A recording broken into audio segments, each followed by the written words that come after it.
Kalau nak minum yang harga dia tak keras tapi nak kod color yang mahal macam ni, kena pandai cari sikit lah. Macam aku ni kira kategori jackpot lah. Okay, dapat warna white tiger, lepas tu hijau kepala orange pun aku dapat dalam satu box ni.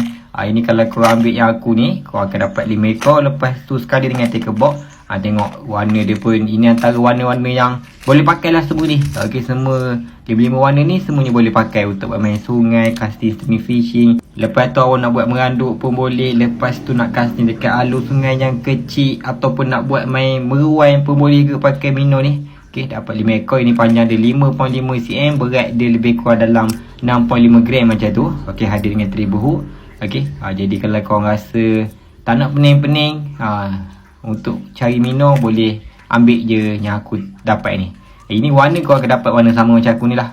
Jadi kau boleh dapatkan sekarang. Ini lagi satu, harga tak keras. Lepas tu kalau kau balik sangkut kat dalam kayu, sangkut dekat batu, sangkut kat pokok pun kita tak pening kepala, sebab harga dia tak mahal mana. Jadi apa minat boleh dapatkan sekarang.